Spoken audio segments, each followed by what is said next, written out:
Welcome students. Now we shall continue with the integration. This is a new concept in integration, that is we integrate the function by using partial fractions. This is a special thing here.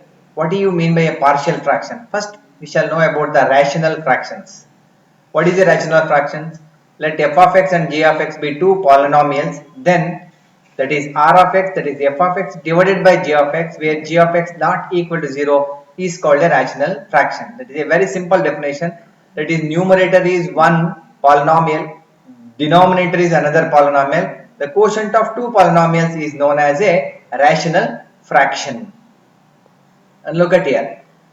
Numerator is 1, denominator is x minus 1 into x minus 3. So this is a quotient of two polynomials, therefore it is a rational function. X square polynomial, denominator is polynomial, so it is a rational fraction. So here numerator is a polynomial, denominator is also a polynomial, therefore the quotient of two polynomials is nothing but a rational fraction. Okay, what is a proper fraction? Among this we have a division of the rational fraction into two, that is, one is a proper, another is improper. In rational fraction, if the degree of the numerator is less than the degree of the denominator, then such fractions are called proper fractions. That is, look at here degree means the power of x. The here power of x is 1, here in the numerator it is 1, denominator it is x into x square, that is 2. So the power of the numerator is less than the power of the denominator, so it is a proper fraction. Here the power of the numerator is 1, here the power of the denominator is 2, so it is a proper fraction. What is an improper fraction? In rational fraction, if the degree of the numerator is more than or equal to the degree of denominator, then such fractions are called improper fractions. Look at here, what is the degree here? The degree is 2 here, here denominator degree is 2, they are equal, so it is an improper fraction. Here what is the degree here? 2, denominator is also 2, so it is also an improper fraction. So one more example you can give here, look at here, x square minus 1 divided by x plus 3. So what is the degree here? 2. What is the degree here? 1. So the numerator degree is more or equal to the degree of the denominator, then it is an improper fraction. This is also an improper fraction. Look at here, x square minus 3x plus 1 divided by x square minus 2x plus 6. So it is also an improper fraction. So or you can write x plus 4 divided by 2x plus 3. So it is an improper. Degree is 1. Here also degree is 1. So it is an improper fraction. So what is an improper fraction? It is a very simple definition. If the degree of the numerator is more than or equal to the degree of denominator, then such fractions are called improper fractions. What is a proper fraction? Degree of numerator is less than degree of denominator. Okay. So now look at it. If you are given an improper fraction, you can convert every improper fraction can be reduced or converted into a sum of a polynomial and a proper fractions by dividing the numerator by denominator. Numerator and denominator divide ಮಾಡಿಬಿಟ್ಟು ಇದನ್ನ proper fraction ಗೆ convert ಮಾಡಬಹುದು. ಹೇಗೆ ಅಂದ್ರೆ ಒಂದು polynomial plus polynomial plus proper fraction ಆಗಿರುತ್ತೆ. The method of splitting the given proper fraction into the sum of two or more proper fractions is called partial fraction. ನೋಡಿ partial fraction ಅಂದ್ರೆ మీకు ಕೊಟ್ಟಿರುವಂತ proper fraction ನ split ಮಾಡಿ ಬರಿತೀವಿ. Sum of two or more partial fraction ತರ split ಮಾಡ್ತೀವಿ proper fractions ಅನ್ನ. That is called partial fractions. ಕೊಟ್ಟಿರುವಂತ proper fraction ಅನ್ನ ಒಂದೇ ಒಂದು ಪ್ರಾಪರ್ ಫ್ರಾಕ್ಷನ್ಸ್ ಕೊಟ್ಟಿರ್ತಾರೆ, ಅದನ್ನ ನಾವು ಸ್ಪ್ಲಿಟ್ ಮಾಡಿ sum of two or more proper fractions ತರ ಬರೆಯೋದಕ್ಕೆ ಪಾರ್ಷಿಯಲ್ ಫ್ರಾಕ್ಷನ್ಸ್ ಅಂತ ಕರಿತೀವಿ. So the method to split the given proper fraction into sum of two or more proper fractions is as follows. Look at here. This is a very important one. This method very important. So ಇದರಲ್ಲಿ ಈ ಒಂದು chapter ನಲ್ಲಿ remember it 3 mark 1 question compulsory. 3 mark 1 question. That is, it may be a simple question will be asked here. Okay, ಆದ್ರೆ ನಾವು complicated problems ಎಲ್ಲದನ್ನು solve ಮಾಡ್ಕೊಳ್ಳೋಣ ಈ chapter ಅಲ್ಲಿ ಬರುವಂತದ್ದು, ಈ ಪೋರ್ಷನ್ ಅಲ್ಲಿ ಬರುವಂತದ್ದು. ಓಕೆ, ಈ ನೋಟ್ ವೆರಿ ವೆರಿ ಇಂಪಾರ್ಟೆಂಟ್ ನೋಡಿ. ಇಫ್ ದ ಡಿನಾಮಿನೇಟರ್, ನ್ಯೂಮರೇಟರ್ ಅಲ್ಲ, denominator contains 2 or more non repeat ಆಗದೆ ಇರುವಂತದ್ದು ಲೀನಿಯರ್ ಫ್ಯಾಕ್ಟರ್ಸ್. ಲೀನಿಯರ್ ಫ್ಯಾಕ್ಟರ್ ಅಂದ್ರೆ ಡಿಗ್ರಿ ಆಫ್ x is 1 ಇರಬೇಕು. Of the type x minus a, x minus b, x minus c, then we split it as, ಅಂದ್ರೆ ನೋಡಿ ಇಲ್ಲಿ x minus a, x minus b, x minus c ಅಂತ ಹೇಳ್ತಿದಾರಲ್ವಾ, ಇಲ್ಲಿ ಬಂದಿದೆ ಅಲ್ವಾ.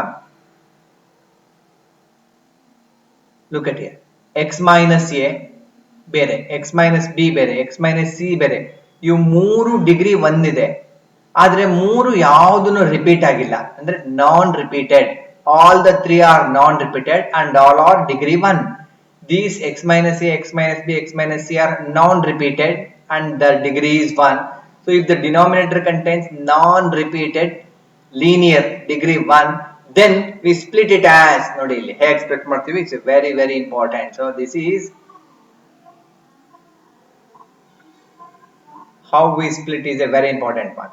1 by x minus a, x minus b, x minus c. ಇಲ್ಲಿ 1 ಇರಬೇಕು ಅಂತಿಲ್ಲ, x square ಏನ್ ಬೇಕಾದ್ರೂ ಇರಬಹುದು. ಓಕೆ, ಹೀಗೆ ಸ್ಪ್ಲಿಟ್ ಮಾಡಿದಾಗ we split it as, first x minus a ಗೆ capital A divided by x minus a, for second linear factor capital B by x minus b, for third linear factor capital C by x minus c. ಈ ತರ split ಮಾಡ್ತಾ ಬರೀಬೇಕು.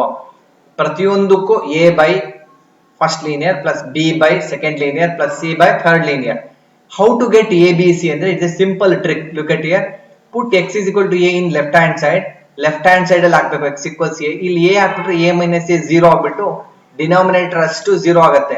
ಇಲ್ಲಿ ಮಾತ್ರ ಹಾಕಬಾರ್ದು ನೋಡಿ, not for x minus a. ಅವಾಗ you will get the value of a, capital a ಸಿಗುತ್ತೆ. To get this capital b value, put x equals b in left hand side, not for x minus b. To find capital C, put x equals c in the left hand side, not for x minus c. ಇದು ಬಿಟ್ಟು ಇಲ್ಲೆಲ್ಲ ಹಾಕಬೇಕು. ಈಗ capital A calculate ಮಾಡಬೇಕಾದ್ರೆ x equals a left hand side ಅಲ್ಲಿ ಕೊಡಬೇಕು, ಇಲ್ಲಿ ಕೊಡಬಾರ್ದು, ಇಲ್ಲಿ ಕೊಡಿ a minus b, ಇಲ್ಲಿ a minus c ಹಾಕ್ಬಿಟ್ಟು ಕ್ಯಾಪಿಟಲ್ a ವ್ಯಾಲ್ಯೂ ಸಿಗುತ್ತೆ. ಕ್ಯಾಪಿಟಲ್ b ವ್ಯಾಲ್ಯೂ ಸಿಗಬೇಕು ಅಂದ್ರೆ ಇಲ್ಲಿ b ಕೊಡಬೇಡಿ, ಇಲ್ಲಿ b ವ್ಯಾಲ್ಯೂ ಕೊಡಿ, you will get capital b. In similar way you will get capital c. Problems ಮಾಡ್ತಾ ಇರಬೇಕಾದ್ರೆ ನಮಗೆ ಗೊತ್ತಾಗುತ್ತೆ. ಓಕೆ, ಸಪೋಸ್ ಸೆಕೆಂಡ್ ಕೇಸ್ ಇದು. If the denominator contains repeated linear factors of the type x minus a whole square, x minus b. ನೋಡಿ ಇಲ್ಲಿ x minus a whole square ಇದೆ ಅಂದ್ರೆ ಅರ್ಥ ಏನು, x minus a whole square ಅಂದ್ರೆ x minus a whole square is nothing but x minus a into x minus a. x minus a is repeated ಆಗಿದೆ, repeated twice, so it is a repeated linear factor. So but this x minus b is not repeated, ಇದು repeat ಆಗಿಲ್ಲ. ಇದು ಹೇಗೆ split ಮಾಡ್ತೀವಿ ಅಂದ್ರೆ ನೋಡಿ, ಇಲ್ಲಿ numerator ಇದೆ px square plus qx plus c ಇದೆ ಅನ್ಕೊಂಡ್ಬಿಡೋಣ. p ಅಂದ್ರೆ x square ಕೋಎಫಿಷಿಯಂಟ್, q ಅಂದ್ರೆ x ಕೋಎಫಿಷಿಯಂಟ್, c ಅಂದ್ರೆ ಕಾನ್ಸ್ಟೆಂಟ್. ಇದನ್ನ ಹೇಗೆ ಸ್ಪ್ಲಿಟ್ ಮಾಡ್ತೀವಿ ಅಂದ್ರೆ ಫಸ್ಟ್ ನಾನ್ ರಿಪೀಟೆಡ್ ತಗೊಳ್ಳಿ. ಸಾರಿ, ಓಕೆ, ಸೊ ಇಲ್ಲಿ ಸ್ವಲ್ಪ ಚೇಂಜ್ ಮಾಡೋಣ. ಇಲ್ಲಿ x minus a into x minus b whole square. ಇಲ್ಲಿ x minus b ರಿಪೀಟ್ ಆಗಿದೆ ಅಷ್ಟೇ, ಇನ್ನೇನಿಲ್ಲ. x minus b into x minus b. Okay, so ಇಲ್ಲಿ ಏನಾಗುತ್ತೆ, ಫಸ್ಟ್ x minus a ಗೆ ಈ ಹಿಂದೆ ಮಾಡಿದ್ವಲ್ಲ a by x minus a. So we already, when x minus a is not repeated here, in the last case we write this as a by x minus a plus, look at the important, x minus b whole square ಗೆ capital B by x minus b plus capital C by x minus b whole square ಅಂತ ಬರೀಬೇಕು. Important ನ ಪಡ್ಕೊಳ್ಳಿ, capital B by only x minus b, next capital C by x minus b whole square ಬರೀಬೇಕು. So important here is to find a, capital A ಕಂಡುಹಿಡಿಯೋಕೆ x equals a left hand side ಅಲ್ಲಿ ಇಲ್ಲಿ ಹಾಕಬೇಡಿ, not for this. ಇನ್ನು ಉಳಿದಿರೋ ಎಲ್ಲಾ ಕಡೆ numerator ಮತ್ತೆ denominator ಎರಡೂ ಕಡೆಗೂ you have to put x equals a, you will get the capital A. Next capital B ಹುಡುಕಬೇಡಿ, ಕ್ಯಾಪಿಟಲ್ C ಸಿಗತ್ತೆ. ಅವಾಗ ಕ್ಯಾಪಿಟಲ್ C ಸಿಗಬೇಕು ಅಂದ್ರೆ B ನೆಕ್ಸ್ಟ್ ಸಿಗತ್ತೆ. ಪುಟ್ x equals b in the left hand side, ಇಲ್ಲಿ ಹಾಕಿ, ಇಲ್ಲಿ ಹಾಕಬೇಡಿ, 0 ಆಗ್ಬಿಡುತ್ತೆ, ಇಲ್ಲಿ ಹಾಕೊಳ್ಳಿ. x minus b ಪ್ಲೇಸ್ ಅಲ್ಲಿ ಹಾಕ್ದೇನೆ ಇಲ್ಲಿ ಹಾಕಿ, put, you will get the value of capital C. Next b ಬೇಕಂದ್ರೆ ನೋಡಿ, b is nothing but coefficient of x square. ಇಲ್ಲಿ x square coefficient ಏನಿದೆ p ಇದೆ ಅಲ್ವಾ, minus capital A. Capital A value ಏನಿದೆ ಇಲ್ಲಿ ಏನಿದೆ ಅದನ್ನ ಬರಿಬೇಕು. So are nothing but capital B equals P ಅಂದ್ರೆ X square coefficient in the numerator left hand side ಅಲ್ಲಿ ಮೈನಸ್ ಕ್ಯಾಪಿಟಲ್ ಎ. ಇಲ್ಲಿ ಪಿ ಸಮ್ ಟೈಮ್ 0 ಇದ್ರೆ it is just minus C ಆಗ್ತದೆ. What is P here? Important, remember P ಅಂದ್ರೆ coefficient of x square in numerator. Okay, numerator of left hand side.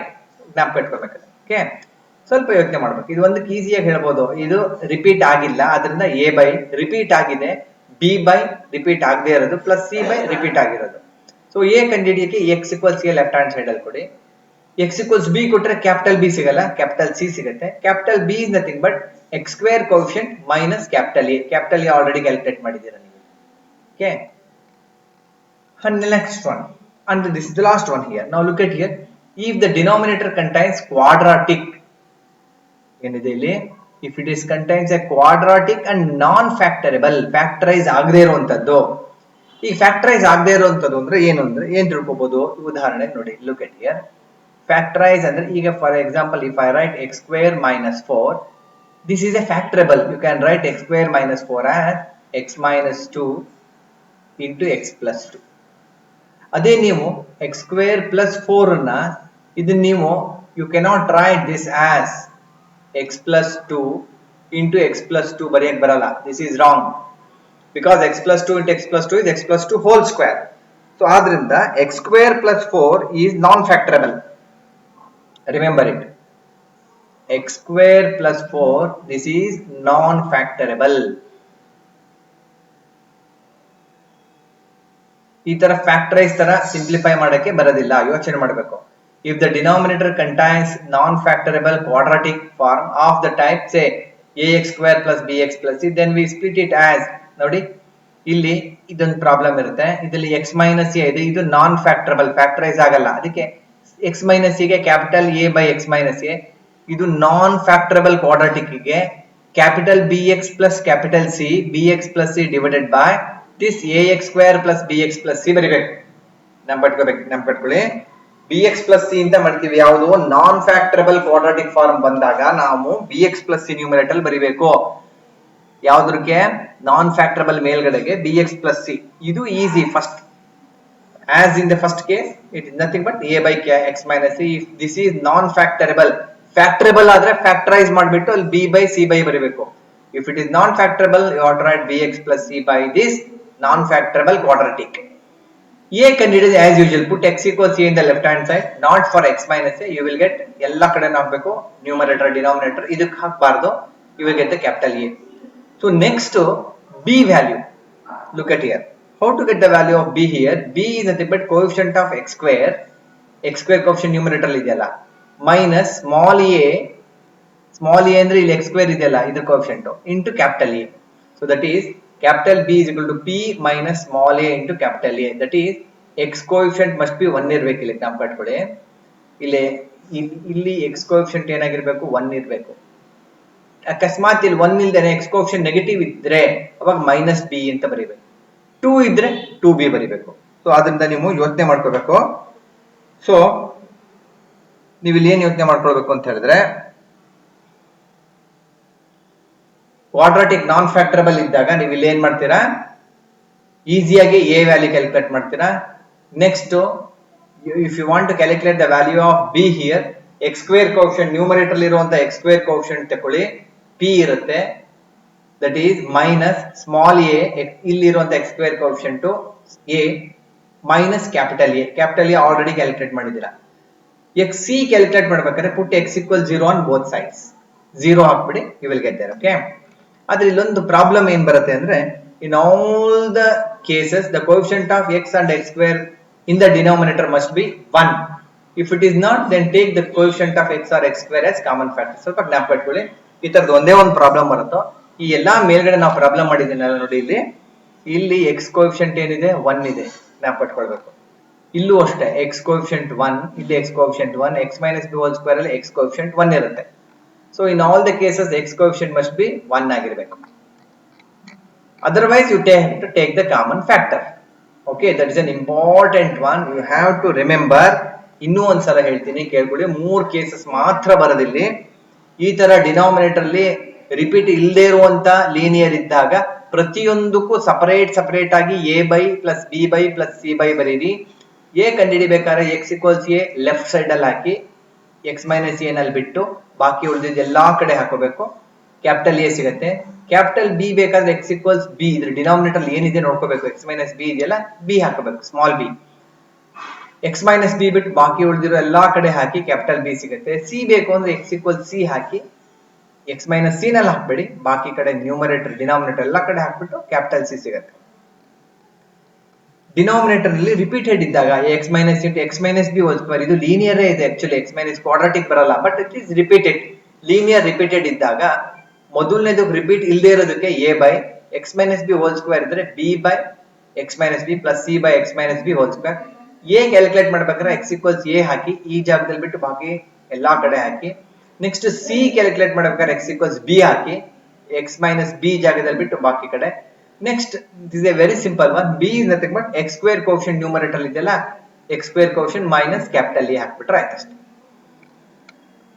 ಈಗ if the denominator contains quadratic non factorable, ಈಗ denominator ಇಲ್ಲಿ ax square plus bx plus c ಇದೆಲ್ಲ ಇದು factorise ಆಗದೇ ಇರುವಂತ quadratic ಇದ್ದಾಗ ಇಲ್ಲಿ x minus a ಗೆ ಆಸ್ ಯೂಶುವಲ್ ಇದಕ್ಕೆ ಮಾತ್ರ bx plus c ಬರ್ಕೊಳ್ಳಿ. Small a capital a calculate ಮಾಡೋದು x equals a ಹಾಕಿ ಇಲ್ಲೆಲ್ಲಾ ಕಡೆ except x minus a. To find the value of b, it is nothing but x square coefficient minus small a into capital A. Small a ಅಂದ್ರೆ x square coefficient. That is b equals p minus small a into capital A. x equals 0 ಹಾಕ್ಬಿಡಿ, you will get the value of c. ಎರಡು ಕಡೆ 0 ನೋಡಿ, ಇಲ್ಲೆಲ್ಲಾ ಕಡೆ x equals 0, ಇಷ್ಟು x equals 0 you will get. Okay, so this is the condition that you have to remember it. Okay, so ಈ condition ನೀವು ಜ್ಞಾಪಕ ಇಟ್ಕೊಂಡ್ಬಿಟ್ಟಾಗ ಇನ್ನು ಉಳಿದಿರುವಂತ ಎಲ್ಲಾ ಪ್ರಾಬ್ಲಮ್ ಗಳನ್ನ ನಾವು ಒಂದೊಂದಾಗಿ ಪ್ರಾಬ್ಲಮ್ ಸಾಲ್ವ್ ಮಾಡೋಣ. The problem is very important. 100 marks sure. One question will be asked in the examination and that is too easy problems. Okay, ತುಂಬಾ ಸುಲಭವಾಗಿರುವಂತ ಕ್ವೆಶ್ಚನ್ಸ್ ಗಳೇ ಪರೀಕ್ಷೆನಲ್ಲಿ ಕೇಳ್ತಾರೆ. ಆದರೆ ನಾವು ಕಾಂಪ್ಲಿಕೇಟೆಡ್ ಪ್ರಾಬ್ಲಮ್ಸ್ ಗಳನ್ನು ಸಾಲ್ವ್ ಮಾಡ್ಕೊಳ್ಳೋಣ. ನಮಗೆ CET ಗೆ ಹೆಲ್ಪ್ ಆಗುತ್ತೆ, ಅನುಕೂಲ ಆಗುತ್ತೆ. ಈ ಪಾರ್ಷಿಯಲ್ ಫ್ರಾಕ್ಷನ್ ಉಪಯೋಗಿಸಿ ಇಂಟಿಗ್ರೇಷನ್ ಅನ್ನ ಹೇಗ್ ಮಾಡ್ತೀವಿ ಅನ್ನೋದನ್ನ ನಾವು ತಿಳ್ಕೊಳ್ಬೇಕು. ಪ್ರಾಬ್ಲಮ್ಸ್ ಮಾಡ್ಕೋತಾ ಬರೋಣ, ಈಸಿ ಆಗುತ್ತೆ, ತುಂಬಾ ಇಂಟ್ರೆಸ್ಟಿಂಗ್ ಇರುತ್ತೆ. Okay, thank you very much.